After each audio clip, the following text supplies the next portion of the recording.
everybody. This is Larry Barnett here. I'm going to start a stream. You should play your songs while we wait on this shit screen. Good point.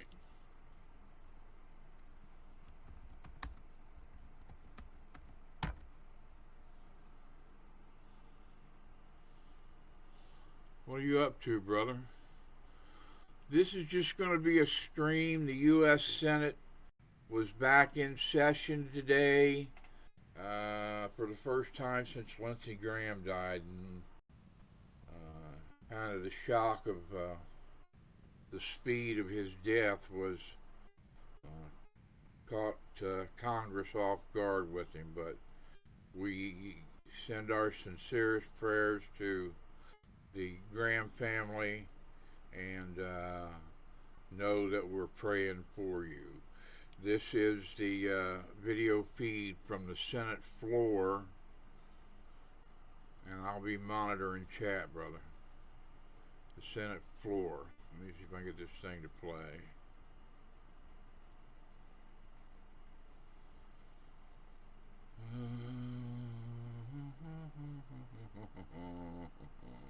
Larry, what are you doing? All right, I think we got it this time.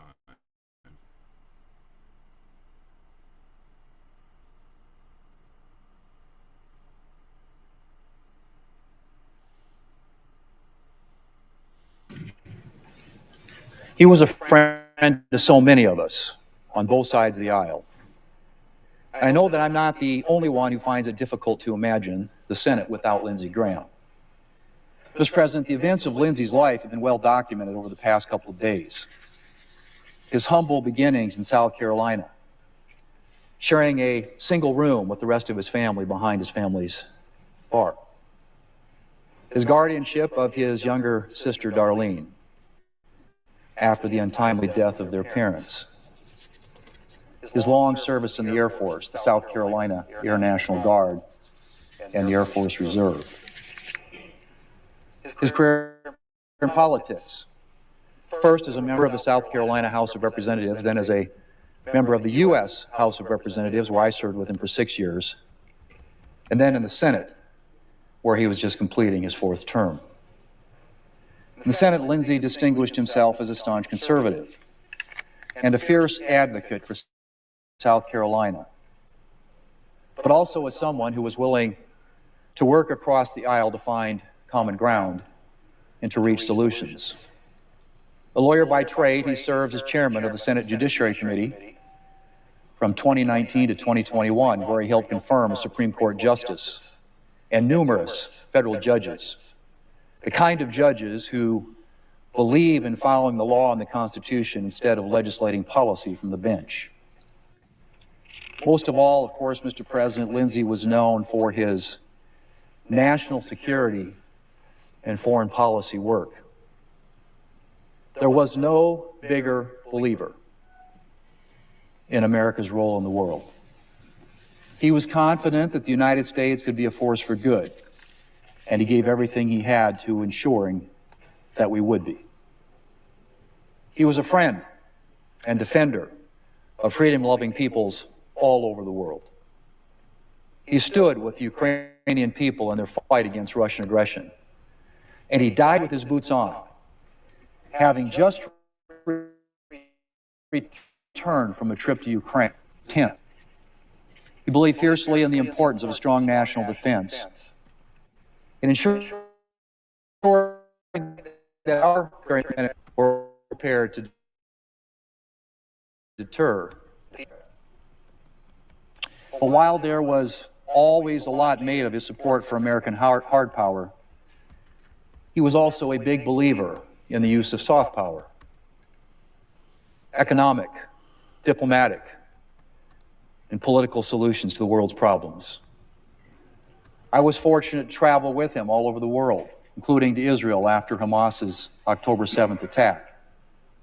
And I saw firsthand the work that he did to promote American security and the security of freedom-loving peoples around the globe.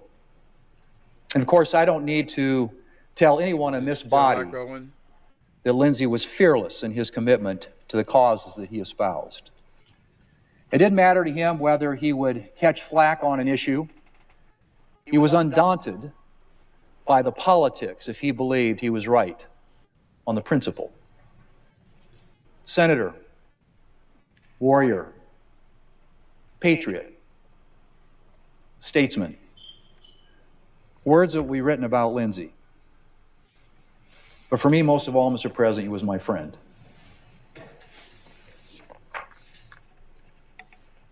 Without friends, Aristotle said, no one would choose to live, although he had all other goods. And it's difficult to count the ways in which Lindsay's friendship made this job richer and its burden lighter. Lindsay was as loyal as they come and a trusted advisor. I could always rely on him for straight-talking advice. He never minced words or pulled punches. I could also rely on him for a steady flow of humor and encouragement. He always could make me laugh. Always. In the last couple of years, he came to South Dakota twice, and twice we sat on the deck and watched the sun go down on Lake Oahe. A familiar scene to me, but new to him. And as the stars came out, you could see the Milky Way overhead, and you could hear coyotes howling and rooster pheasants cackling down below. Lindsay's wit punctuated all of it. And I will cherish those memories for a long time to come. Mr. President, if there is any light to be found in this grief, it is this: that as a Christian like Lindsay, I know that death is not the end. The Apostle Paul writes, and I quote, "Brothers and sisters, we do not want you to be uninformed about those who sleep in death, so that you do not grieve like the rest of mankind who have no hope. For we believe that Jesus died and rose again, and so we believe that God will bring with Jesus those who have fallen asleep in him," end quote. Or as another Graham once put it, and I quote, "Someday you will read or hear that Billy Graham is dead. Don't you believe a word of it. I shall be more alive than I am now. I will just have changed my address. I have gone into the presence of God," end quote. I will miss Lindsay's friendship, Mr. President, more than I can say. We pray for his staff and for his family, whom he loved dearly and who loved him dearly in return. But I am comforted by the knowledge that in the end, he has just changed his address. And that one day, Mr. President,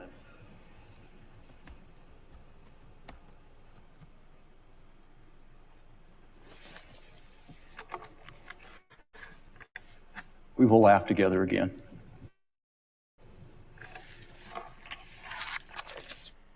President, yield the floor.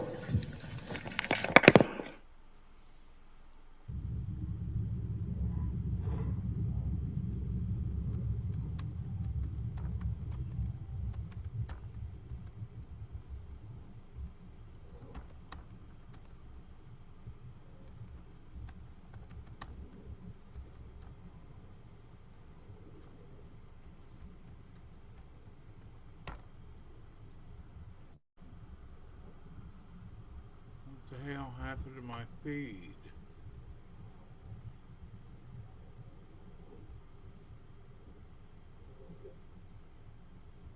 Oh, they're in between speakers. Okay, I get it. Let's go over here and see if I can still get rolling.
here, I can edit this damn thing.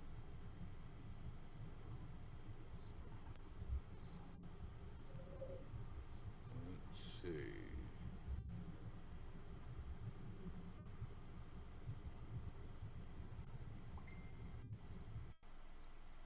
see. Who'd come to that famous summit. At the heart of that dinner was my colleague and friend, Senator Lindsey Graham. When I arrived that night, it was no surprise that he had been there before me and had been working the crowd, speaking to each and every person who was there, business leader, political leader, from all parts of the world, about his concerns. Lindsay was walking them through, one at a time, his vision on how we could end the war in Ukraine and the legislation we needed to accomplish that. Typical of Lindsey Graham. We all shared that concern, but he was buzzing around that crowd like an aspiring candidate to convince everybody that there was a way to end this war the right way. Mr. President, only a few days after that dinner, my friend Lindsey Graham passed away. It was a shock. I would like to take a moment to recognize his lifetime of public service, both in the state of South Carolina and our nation. I served with Lindsey Graham in the Senate for more than 2 decades, and during that time, I counted him as a trusted friend. I will tell you, Mr. President, that my friends and supporters back in Illinois many times would just shake their heads and say, "Durbin, what are you doing with Lindsey? You shouldn't be working with him." They didn't know how the Senate works, and they certainly didn't know him. Lindsey, for many years, was the only Republican willing to co-sponsor the DREAM Act, a bill that I introduced over 20 years ago and reintroduced in successive Congresses, providing protection to undocumented immigrants brought to this country as children. His support took guts. At a time when issues surrounding immigration were becoming politically toxic, Lindsey stuck his neck out for me and for these young people. I will never, ever forget it. I'll also never forget a meeting that Lindsey and I had with President Trump in his first term in 2018. It was a meeting to discuss a possible comprehensive immigration reform package. It didn't go well at all. President Trump made what I consider to be profane comments about some immigrants, and I won't repeat them here. Lindsey, sitting next to me in the Oval Office, passionately, vocally, and with real commitment, disagreed with the president, arguing that America is not defined by race or color, but by its ideals and many contributions that immigrants have made to our nation. He said, as I sat right next to him in the Oval Office, "You're just wrong. These people that are immigrants make a difference in America. It's the story of our country," and Lindsey said it was the story of his family. Lindsey spoke publicly about this interaction after it occurred, and despite the scorn that he earned from certain segments of the Republican base, he stuck to what he believed was right. When I happened to become the chairman of the Senate Judiciary Committee for 4 years, Lindsey Graham was my ranking Republican, sitting right next to me every session of that committee. We had our share of disagreements on issues and nominees, but I knew that his word was always good. If he told me he was going to vote for something or some person, he did. He delivered. And we had a good working relationship between us. No cheap shots, no stabs in the back. He voted in favor of 75% of the judicial nominations that we considered while I was chair. And there were 235 lifetime appointments that came out of that committee. Even though they were nominated by a president from a political party, he announced early on that if I expect Democrats to vote for Republican nominees, I have to support Democratic nominees to show the same spirit of cooperation. And he did. He kept his word. That was who Lindsey was. He was proud to be a fierce Republican partisan, but he never lost sight of the need to work across the aisle to make a difference in the lives of Americans. Loretta and I send our condolences to Lindsey's family and his legion of friends in South Carolina and around the world. He was an extraordinary member of the Senate. He helped to make it work. There was never any bipartisan meeting of a gang, or however you characterize it, that Lindsay wasn't in the ranks. I remember when John McCain and he led the Republican side in an immigration reform effort. I was part of that on the Democratic side. After months, literally months of negotiating, we brought a package to the floor which passed with an overwhelming bipartisan vote to show that we can do things like that, and we should still be able to. But for those things to occur, it's not just a matter of a good idea. You need good people who are willing to be respectful of one another and to work hard to find common ground. Lindsay was one of those people. As I noted, our trip last week to Turkey was an effort to discuss some of the war and peace issues of our time. Lindsay knew the stakes at play in Ukraine and the importance of standing up to Russian tyranny. This topic was top of mind for all those who attended the NATO summit, which concluded in Turkey last week. I attended the summit with a bipartisan group of senators, including Senators Jeanne Shaheen, Mike Rounds, Chris Coons, and Congressman Mike Turner. Senator Graham joined us as part of the visit as well. With the war in Ukraine entering its fifth bloody year, the timing of this event was as important as tides began to turn in Ukrainian favor.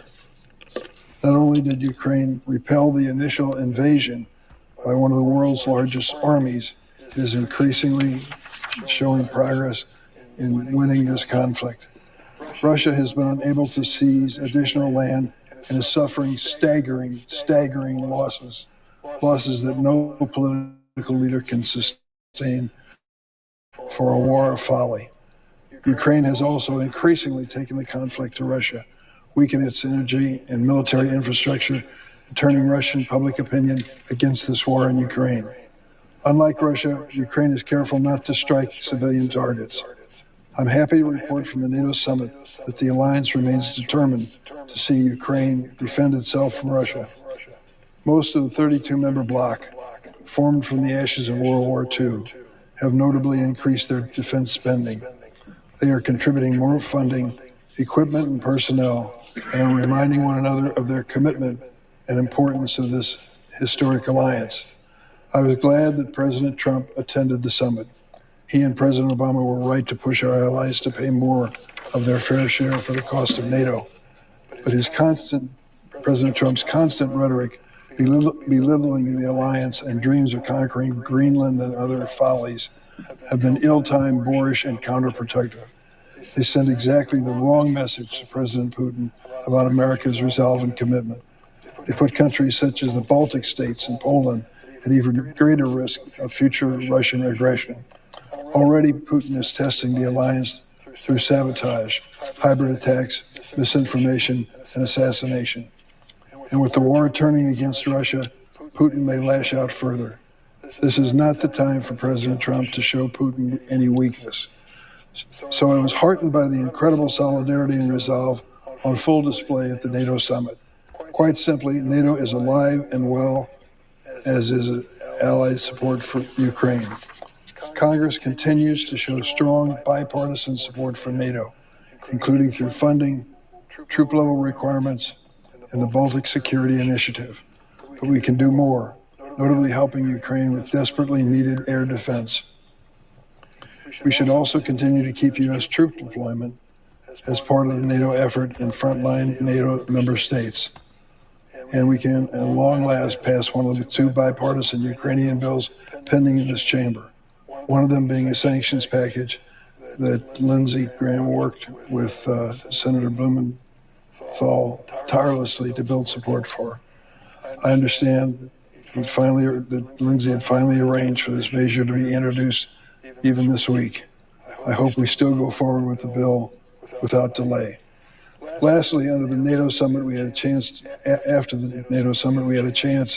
to visit Hungary, one of our NATO allies. There was a recent election in Hungary that unseated Viktor Orban after 16 years, a period that included democratic backsliding and a thorn in the side of European efforts to help Ukraine.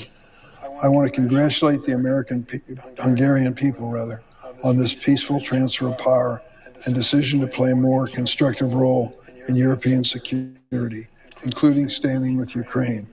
Theirs is a welcome choice that we should support here in the Senate, something I'll do in my remaining time. Mr. President, on a separate subject, last week, President Trump declared that the ceasefire with Iran was over after the United States launched a wave of retaliatory strikes in response to Iran firing on commercial ships in the Strait of Hormuz. I wish I could say I'm surprised by this, but I'm not. President Trump started this war with a genuine destabilizing regime without thinking it through. As I've said over and over again, a cliche which happens to be accurate. It is a lot easier to get into a war than it is to get out of, as we're learning in Iran every day. Iran's response, striking U.S. and allied targets in the region, holding the strait and global economy hostage, were equally foreseeable. The Iranian regime, much like Vladimir Putin in Russia, seems to be repeatedly trying to humiliate the United States and play for time.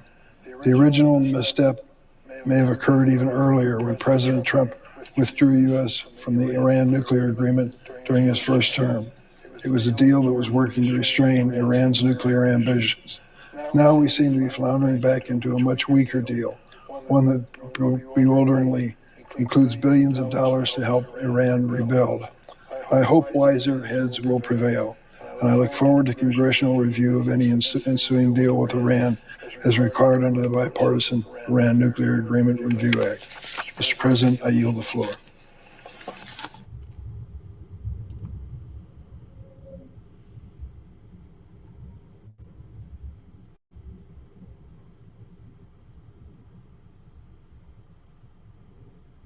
I suggest the evidence of the quorum. Clerk will call the roll.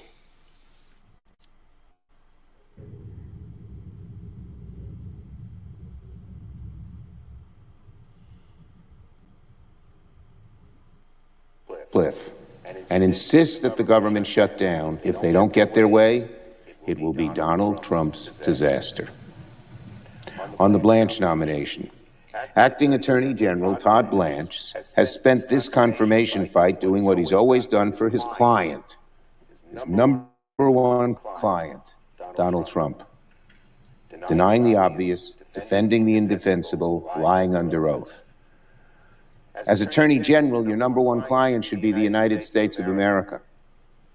But here, Blanche, his number one client, will be Donald Trump, who has no regard for our Constitution, for our values, for the rule of law, for honesty. Blanche's resume reads like a rap sheet. In his time at the Department of Justice, Blanche has helped the administration defy dozens of court orders blocking their illegal policies. Blanche continues to withhold 3 million pages of the Epstein files and lied under oath to Congress about meeting the Epstein survivors, something they deny. Blanche was the mastermind behind, the champion of, one of the most despicable acts of corruption ever in the American government. The $2 billion MAGA slush fund to give taxpayer-funded cash payouts to Trump, MAGA billionaires, January 6th insurrectionists. Can you imagine having this guy as Attorney General when he came up with this slush fund and propounded it? One of the most corrupt acts anyone has proposed, any Attorney General. And they want to put him in? Oh, my God. Yeah, I'm pleased the federal government rebuked that blatantly corrupt slush fund and sweetheart immunity deal for Trump and his family. But we haven't seen the last of this administration's corruption. Blanche has devoted his career to serving Donald Trump and particularly his corrupt purposes. Blanche Authorization Act as it is currently written. This bill lays the groundwork for a bloated Pentagon budget that would further embolden President Trump's reckless and illegal war against Iran. It represents a huge increase in taxpayer-funded and debt-financed Pentagon spending at a time when families across the country are struggling to afford groceries, rent, gas, and other necessities. And this bill authorizes this whopping increase in funds. I literally sit and stand directly behind Lindsay's chair, where right now there's a black drape and white roses, where he should be today, but he's not. We miss our colleague.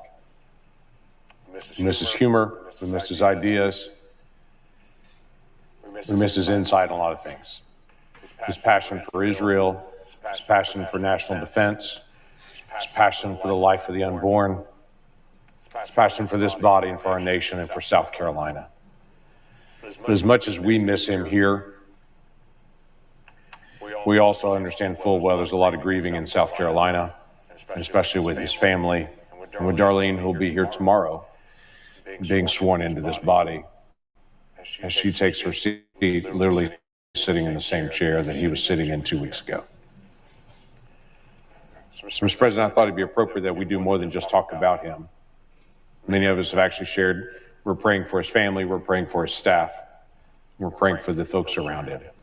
So I thought it'd be appropriate here in this body that we don't just talk about him, that we actually fulfill the words that are on the wall in our building where it says, "In God we trust." And just to take a moment to just express that. Mr. President, I'm going to take just a moment to be able to pray for Lindsay's family.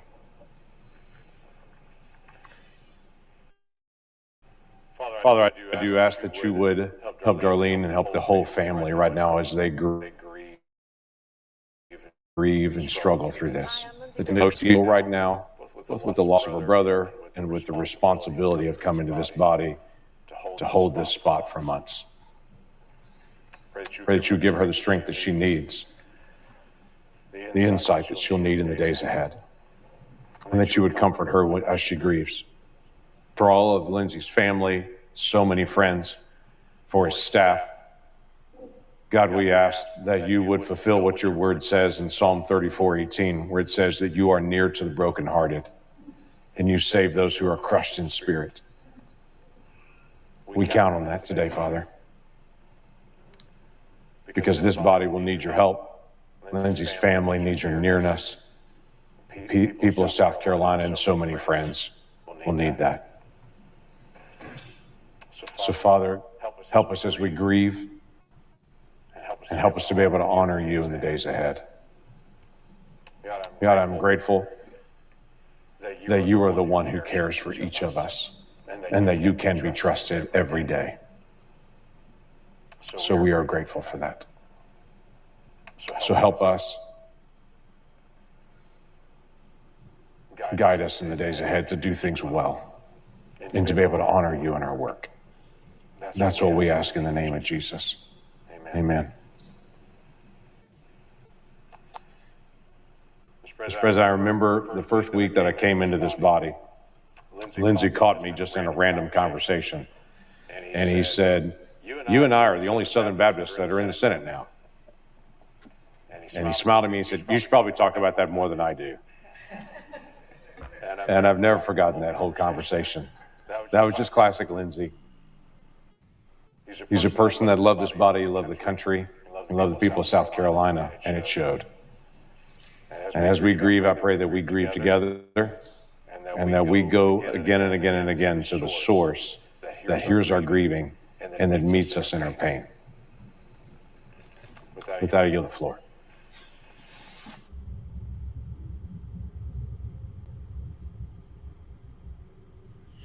I've got something else to show too, about a half hour. Who's this guy? As we were having one of our moments. And I could see as I stood up to speak that he was waiting. He was born the same day as my older brother, July 9th. And I said to that room, it may surprise a room full of people in Washington that I can love Lindsey Graham and want to throttle Lindsey Graham in the same minute, in the same day. But that's Lindsey. We served on judiciary together. We served on foreign relations together. We served on appropriations together. He could make up his mind like that. He'd commit to doing something and he'd stick with it. And he had some core commitments and passions that were a through line for the entire time we served together. I first got to know Lindsey best through our mutual friend, John McCain. Senator McCain kept trying and trying to get me to travel with him to the Munich Security Conference. And on that very first trip, Lindsay was, of course, also along. And in meeting after meeting with leaders from around the world, hearing his insights, his humor, and his powerful commitment to the fight for freedom inspired. He and I also traveled all over Africa and the Middle East. And over many years, we did a lot of good together. We wrote and shaped and passed some of the most important bills I've had the honor of working on while here. And when I woke up Saturday morning shocked to hear that he had died abruptly the night before, I thought back to the dinner we had just had together in Ankara, Turkey, at the NATO summit. Providentially, it was our first really good, warm dinner together in a while. And it was a chance for me to see the Lindsay I knew best from years gone by. He is a fierce and tireless advocate for the Ukrainian cause, for Volodymyr Zelensky, and for the fight for freedom currently unfolding in Eastern Europe. And he had a fabulous day. Zelensky's meeting with President Trump had gone well. Trump had pledged to let Zelensky and the Ukrainians license our critical PAC-3 Patriot interceptors. And Trump had told him he would at long last let us take up and pass in the Senate a bill to impose greater costs and sanctions on the buyers of Russian oil and gas. He was on cloud nine. And we celebrated his birthday, which was the next day, together. One of the things we talked about, as we often did, was how neither one of us could believe we were here. I was in a tough car accident a few days earlier in Lewis, Delaware, where a pickup truck came across the center line and totaled the car I was in. And I and everybody else involved in what was a 5-car pileup walked away unscratched. And as we were walking back to the hotel, he put his arm around me and he said, "I hope you're going to stick with this because we've got a lot more good to do." I had no idea that'd be the last time we'd speak. Born in the town of Central South Carolina, raised by a couple who owned a bar and a restaurant, he was the first in his family to go to college. Orphaned at a young age, he was dedicated to caring for his younger sister, Darlene, who we will soon have join us here in the U.S. Senate. And when he found here in the Senate his friend and mentor and role model, John McCain, in many ways, he found his life's purpose. He and I did our best work together on appropriations and foreign relations, looking at how hard it was to get the nation of Colombia, which was nearly collapsing in internal conflict with Marxist guerrillas and drug cartels. We looked at something called Plan Colombia that over several administrations, with determined and broad engagement by the United States and hard work by the Colombian people and their government, helped stabilize a country otherwise descending into chaos. And over years of work together, we crafted something called the Global Fragility Act, which was designed to take that same view, having our State Department and, yes, USAID and our Department of Defense, and have a common strategy for identified countries that were teetering on the edge and where thoughtful, engaged, long-term American involvement could make the difference. He and I were working right now on its reauthorization. One of the bills I'm proudest of, we worked on over several Congresses, was the U.S. Foundation for International Conservation Act. We've renamed it the Foundation for Counterterrorism and Conservation. Lindsay, ever agile, was working for ways to make the argument for this foundation. The bill's been signed into law. We are simply trying to get the administration to launch it. In his usual clever and agile way, he summarized what I would make as an argument in paragraphs, and he would make in 2 sentences. He made up red ball caps that said, "Good for animals, bad for terrorists," and handed them out broadly. Lindsay and I gave a speech once to the major supporters of the University of Notre Dame in Indiana. And I worked on my speech and had all sorts of remarks and points and comments. He showed up looking like he just woken up, smoothing his hair down. And I stood up and gave, 10 minutes of detailed and thorough and I thought thoughtful remarks about terrorism and the West and the balance of power of the world, things they'd asked us to talk about. And like the incredible and talented country lawyer he was, without a single note, he stood up and made a few simple, powerful, and engaging points with humor and with engagement. And I watched that room full of people just eating out of his hand. He could make an argument. When you are on the receiving end of an argument you disagreed with, it was unpleasant and uncomfortable. When you were pulling in the same direction, making an argument in all of our best interest, it was a delight to work with him. One of the things I never really persuaded him on was my passion for patent policy. I chaired the Intellectual Property Subcommittee on Judiciary, a committee we long served on together. And as we were coming back from a conference in Europe, this was years ago, I spotted my moment to make my case for my really important patent policy legislation. And sidling up and sitting down next to him on the plane, I spent some time really making my best arguments. And as we landed back in the United States, Lindsay stumbled off the plane and to me memorably turned to the other senators and said, "I have a new idea for how we will torture people in Guantanamo. We'll make them listen to Chris Coons talk about patents." I said, "So you'll co-sponsor the bill?" And he ran. I have many, many other stories of moments, tense moments with heads of state, moments with a group of senators trying to hammer out a big bill on immigration or an infrastructure, where Lindsay's humor, his irreverent, often inappropriate, but hysterical humor, broke the ice and brought us together.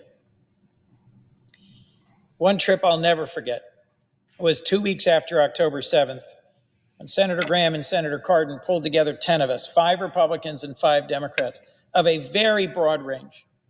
And we went to Tel Aviv, we went to Riyadh, we went to Cairo.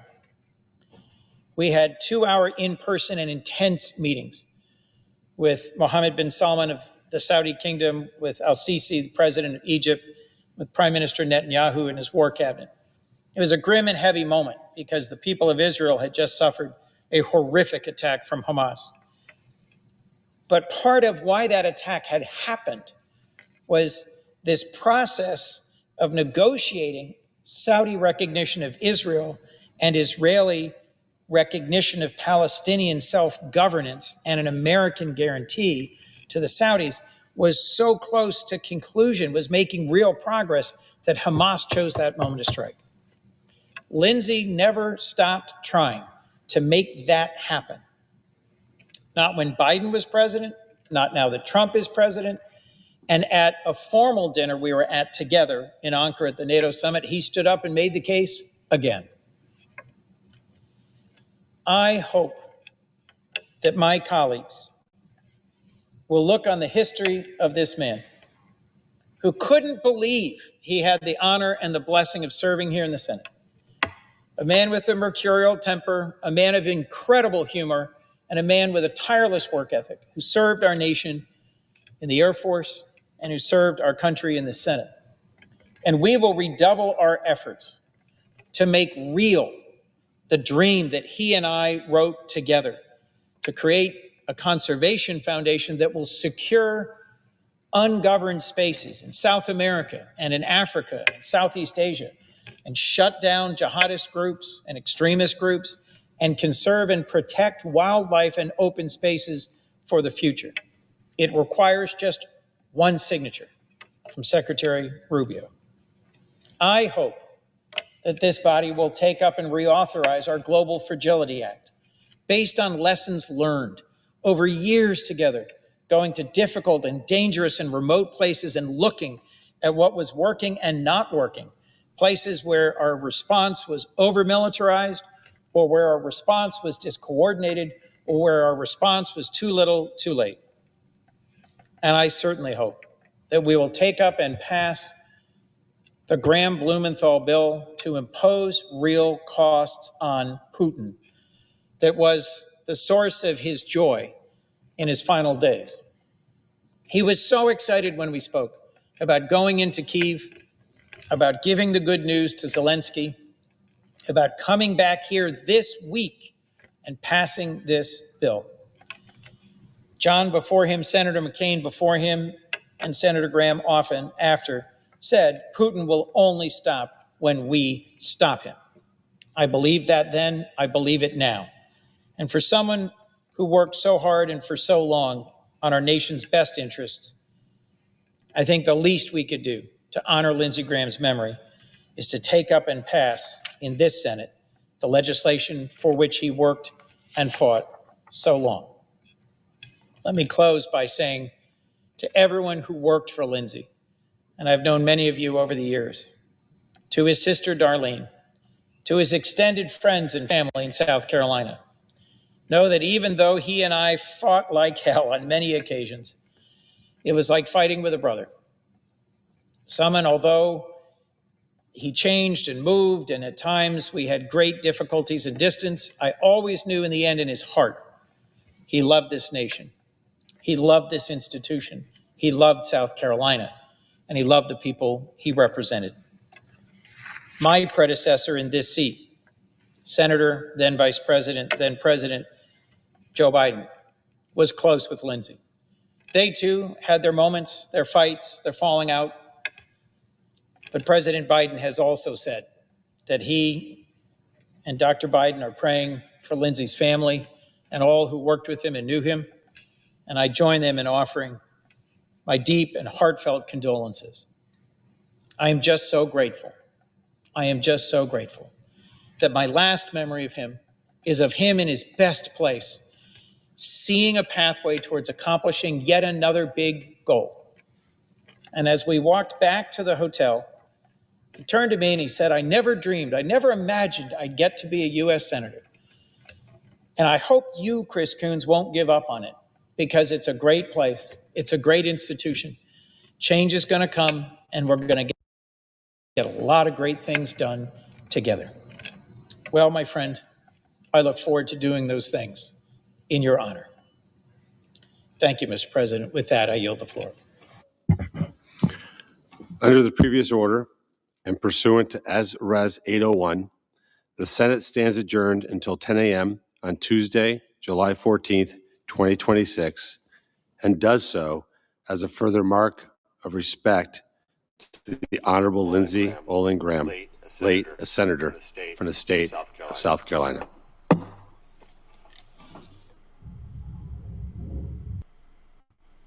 All right, folks, that was from the Senate floor today. They got absolutely nothing, some rhetoric in there, you know. Should have been about honoring Lindsey Graham. But they had to get their digs in. I'm sure the public will see through that. And Ronan, I did not get that, but let me get back on here. I want to start this one. This is how lawmakers remembered Senator Graham.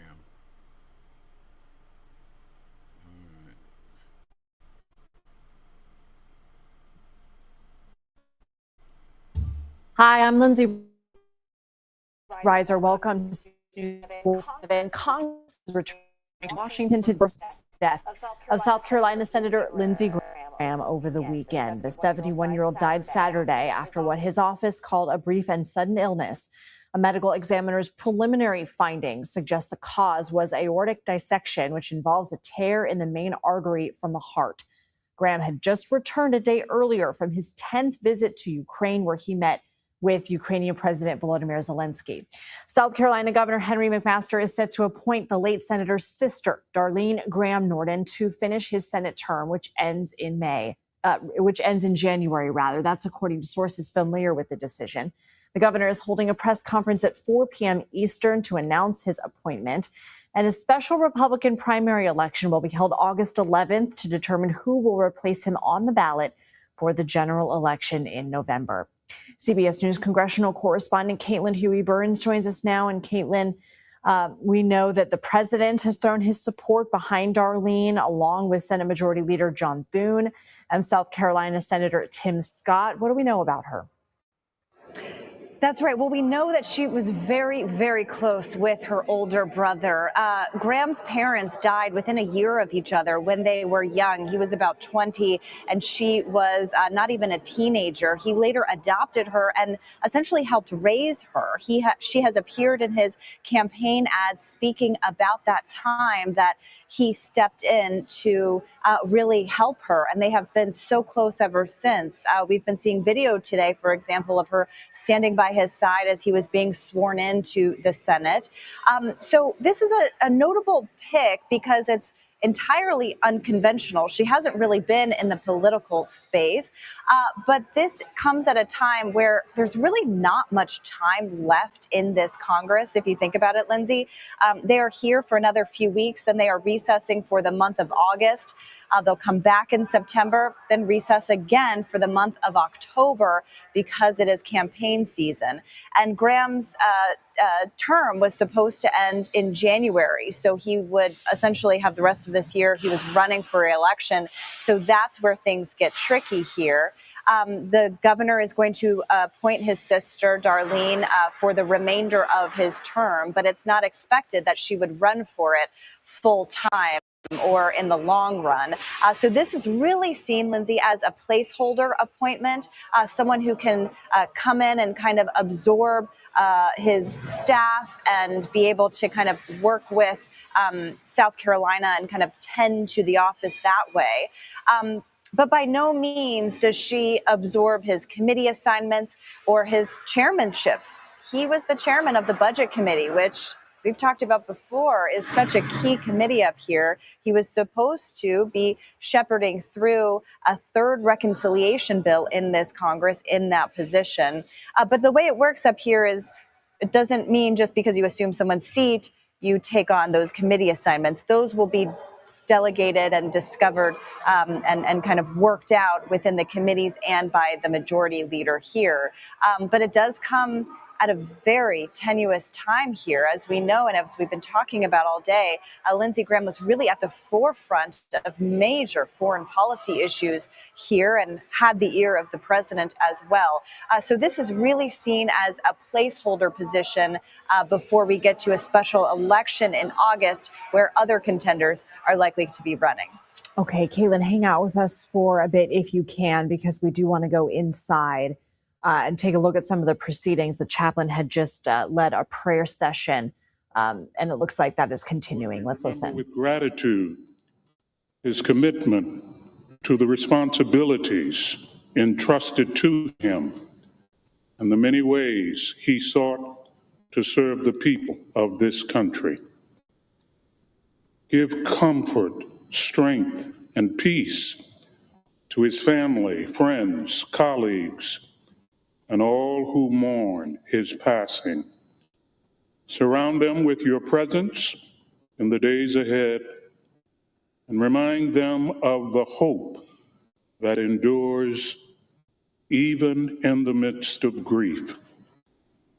May this time of remembrance inspire us to value service over self-interest, compassion over division, and hope over despair. O Lord, support us all the day long until the shadows lengthen and the evening comes, and the world is hushed, and the fever of life is over, and our work is done. We pray in the name of him who said, I am the resurrection, and the life. Amen. Will you please join me in the pledge? I pledge allegiance to the flag of the United States. All right, we will continue to monitor here as we see lawmakers reciting the Pledge of Allegiance. And we just heard a prayer there, including for members of the late senator's family, that they might find peace and comfort in this time of pain. And we are awaiting to find out if there are going to be any more moments of silence or moments to honor Graham. Kaylin, if I can bring you in here, knowing that I may have to interrupt you, what has been the reaction so far? Because he was just such a larger than life figure there. Was politics itself seemed to always be at the center of Washington and the action within it. Yeah, Lindsay, it feels really surreal to be up here on Capitol Hill today without Lindsey Graham. I mean, as I was walking from our offices in the Capitol over to the rotunda here, we walked through a basement corridor where senators are coming and going into the Capitol. Lindsey Graham was always in that hallway, and you could always find him surrounded by reporters because he was at the center of really every big major issue up here.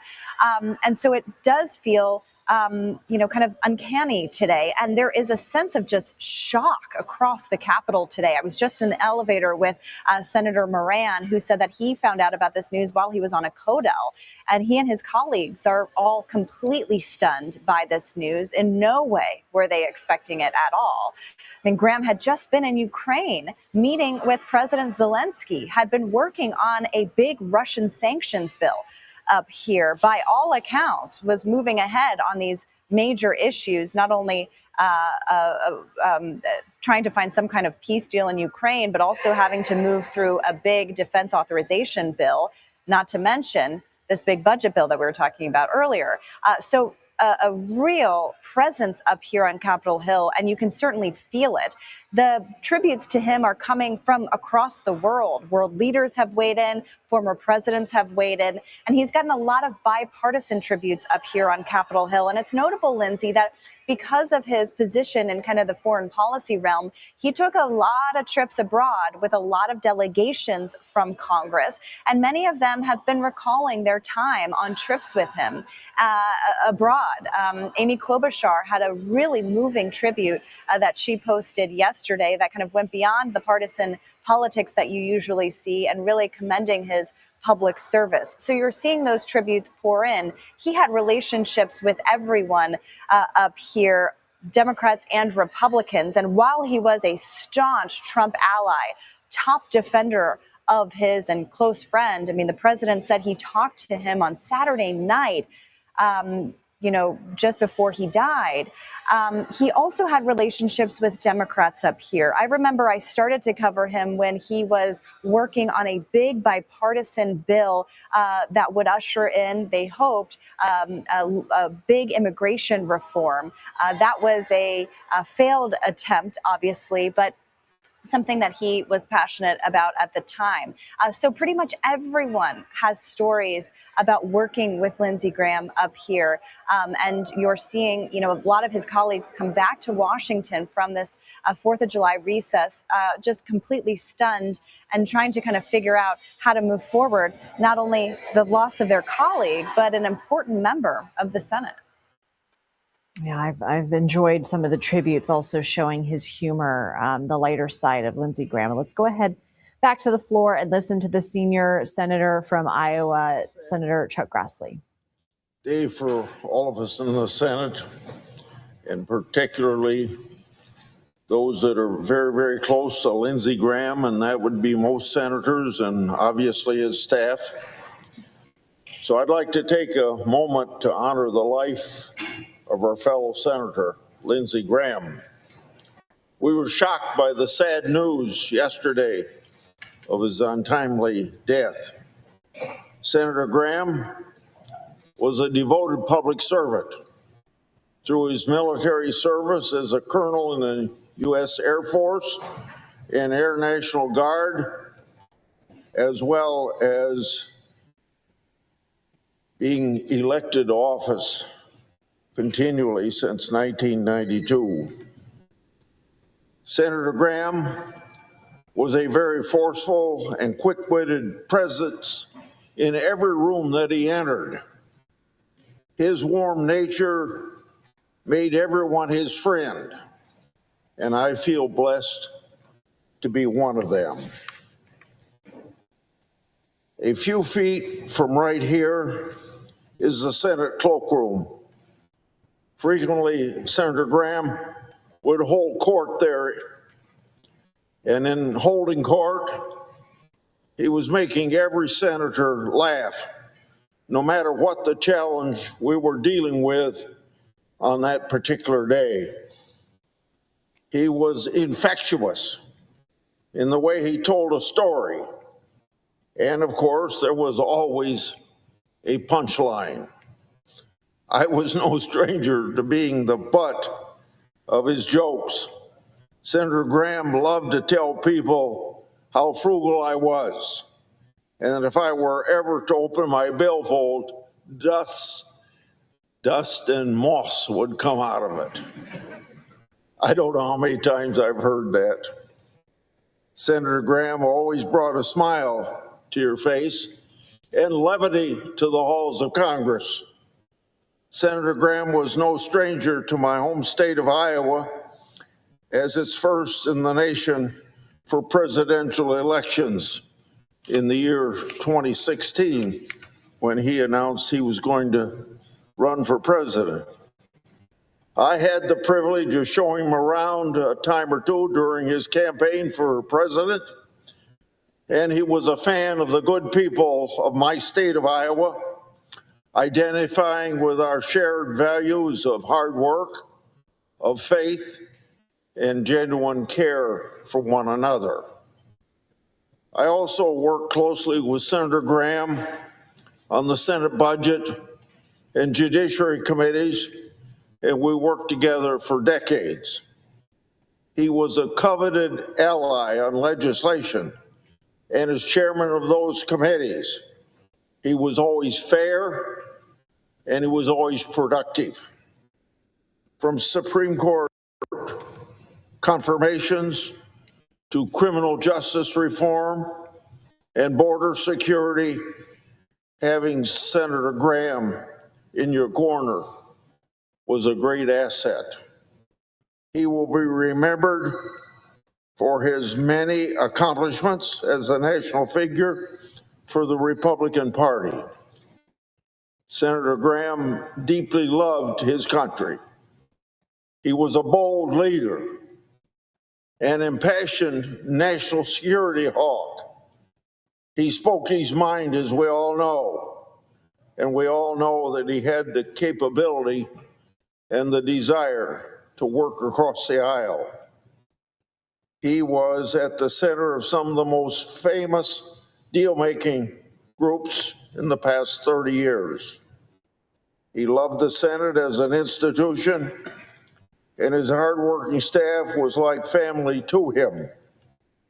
Most importantly, he dutifully served the people of South Carolina, and his roots ran strong through him every day of his life. Barbara and I are praying for Senator Graham's family as we all grapple with the loss of the great man. And I think we can show our appreciation for the hard work as just 2 days before he passed, he was in Ukraine meeting with Zelensky, and he was announcing that he was going to move forward some very important legislation, putting additional sanctions on Russia because of their invasion of Ukraine. And I think we can show our gratitude and appreciation of Senator Graham by moving that legislation forward. I yield the floor and suggest the absence of a quorum. The clerk will call the roll. Ms. Elsa Brooks.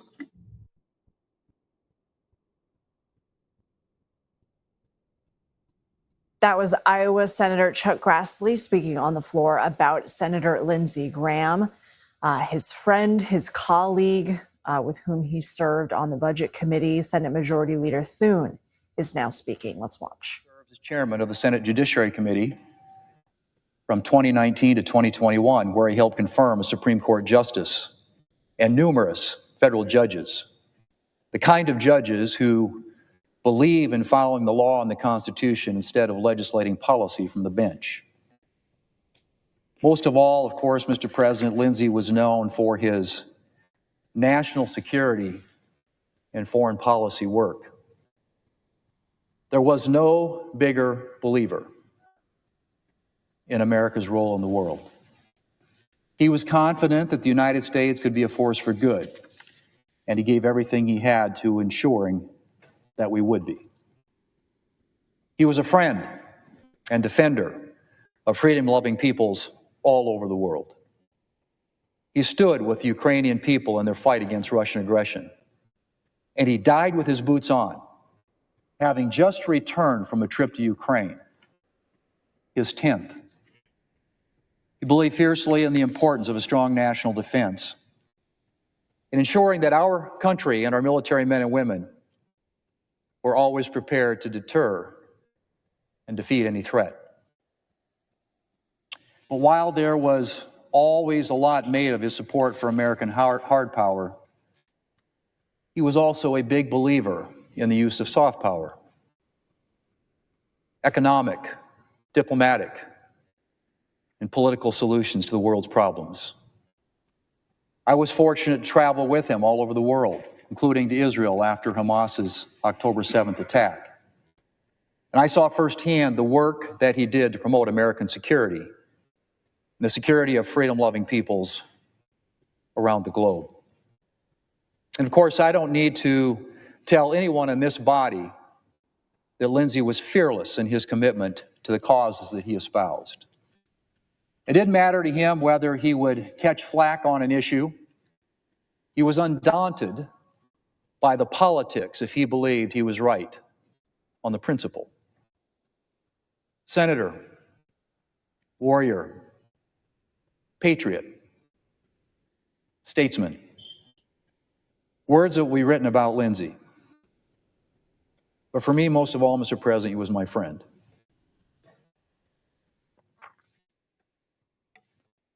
Without friends, Aristotle said, no one would choose to live, although he had all other goods. And it's difficult to count the ways in which Lindsay's friendship made this job richer and its burdens lighter. Lindsay was as loyal as they come and a trusted advisor. I could always rely on him for straight-talking advice. He never minced words or pulled punches. I could also rely on him for a steady flow of humor and encouragement. He always could make me laugh, always. In the last couple of years, he came to South Dakota twice, and twice we sat on the deck and watched the sun go down on Lake Oahe. A familiar scene to me, but new to him. And as the stars came out, you could see the Milky Way overhead, and you could hear coyotes howling and rooster pheasants cackling down below. Lindsay's wit punctuated all of it.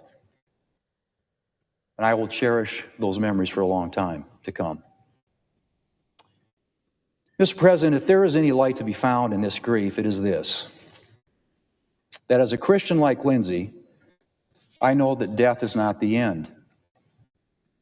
The Apostle Paul writes, and I quote, "Brothers and sisters, we do not want you to be uninformed about those who sleep in death, so that you do not grieve like the rest of mankind who have no hope.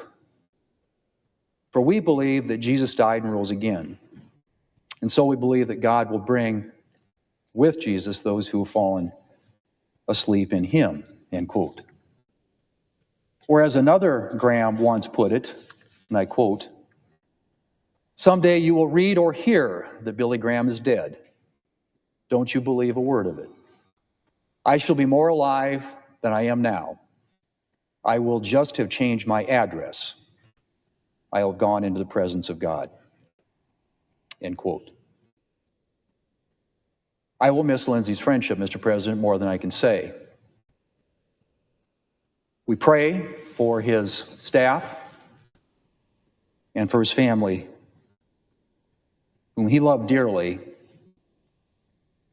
and who loved him dearly in return. But I am comforted by the knowledge that in the end, he has just changed his address. And that one day, Mr. President,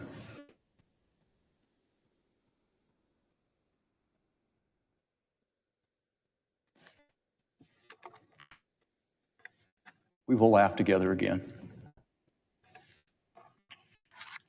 Mr. President, I yield the floor.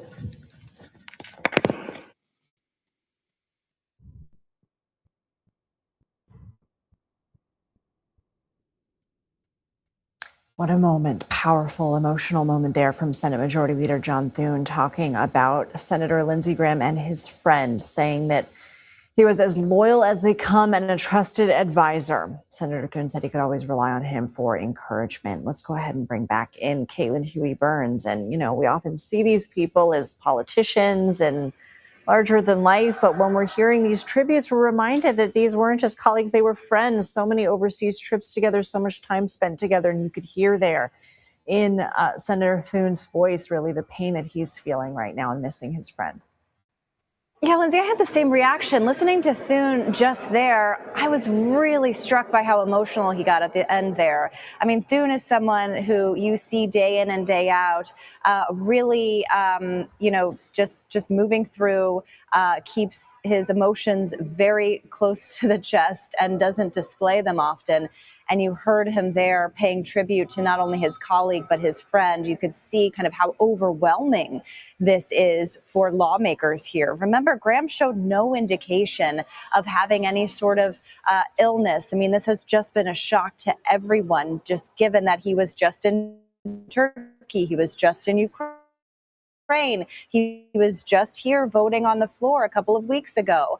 So this has really hit his colleagues hard up here, and you heard that reflected in Thune's tribute there. And now a lot of hard work has to begin as well. How to fill these committee assignments that Graham had, how to muscle through some of the legislation he was sponsoring, how to kind of fill this void that he is leaving, not only as a U.S. Senator, but someone intimately involved in so much policy up here, and someone who was prepared to essentially be reelected to another term. So just a lot of shock and sadness up here as members are returning to Washington. And you're feeling that, Lindsay, on both sides of the aisle. Democrats giving an outpouring of tributes as well.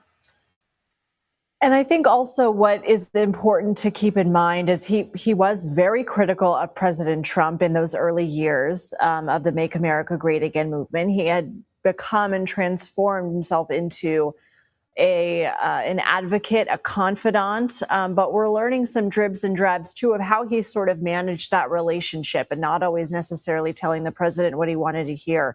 But what else is notable about how he became, and we heard Grassley say it as well, effective is a word, how he became such an effective politician, leader, senator, representative. Yeah, really, excuse me, Lindsay, it really is interesting to kind of trace Graham's arc here, because remember, he ran for president in 2015 and he had some extremely critical words for then candidate Trump. He rose, of course, to become the Republican nominee. Lindsey Graham dropped out just 7 months after announcing his own bid for the presidency, and he became an ally, but over the course of time. Early in Trump's first term, he kind of made a name for himself in supporting Brett Kavanaugh, really going to bat for him as Democrats were trying to stop his nomination. And there were some powerful moments in those committee hearings of Graham coming to Kavanaugh's defense and criticizing Democrats for what he called their tactics. Graham was also critical of the president, Lindsay, during the January 6th insurrection on this very building. And he gave a powerful speech at that moment as well, saying it was time to move on from the president at the time. But what was important to kind of know about Graham was that because the issues that he cared about, especially when it came to foreign policy, this president listened to Graham and he was able to be influential in terms of the policy.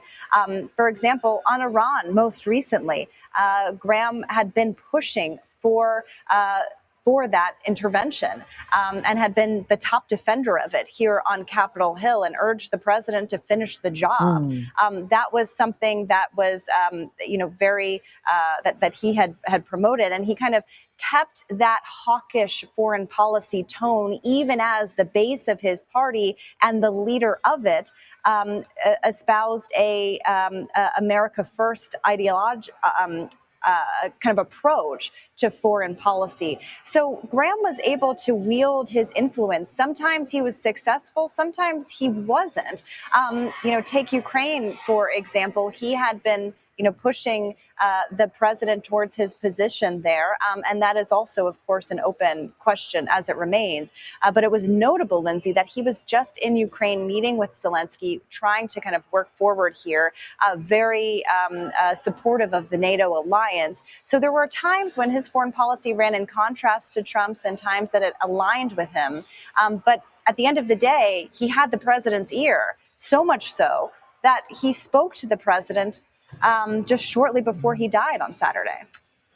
Just some incredible details that we're learning. All right, Caitlin Huey-Burns, thank you so much.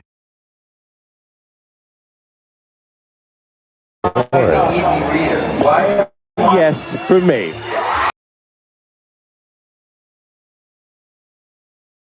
Who crushed dreams and made people cry for fun. All right, everybody. I appreciate you joining me tonight. Thank you, Brother Ronan. I appreciate all your help, so I'll be looking for that other stuff. I appreciate I'm going to get a few more of these live streams under my belt before I start to promote myself, but hopefully we'll be pod worthy soon. Thank you. Have a nice night.